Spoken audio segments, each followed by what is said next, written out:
اعوذ باللہ من الشیطان الرجیم بسم اللہ الرحمن الرحیم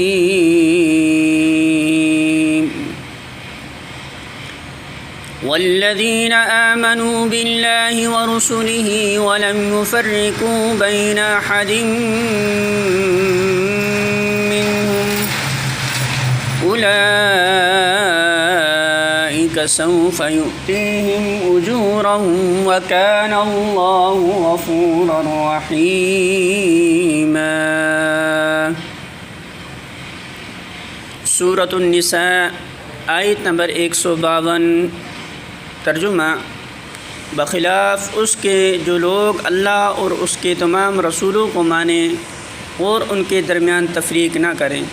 ان کو ہم ضرور ان کے اجر عطا کریں گے، اور اللہ بڑا درگزر فرمانے والا اور رحم کرنے والا ہے۔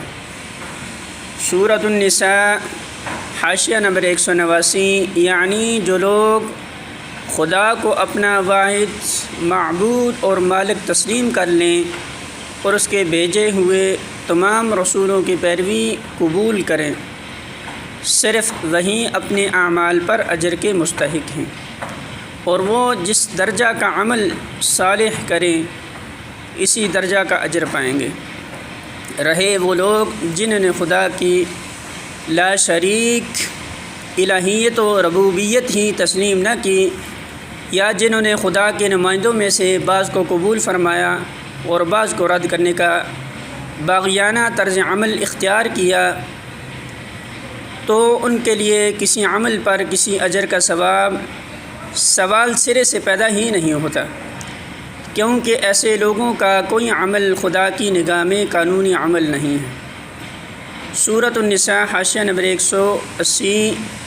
یعنی جو لوگ اللہ اور اس کے رسولوں پر ایمان لائیں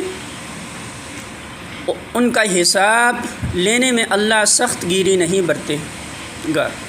بلکہ ان کے ساتھ بہت نرمی اور درگزر سے کام لے گا۔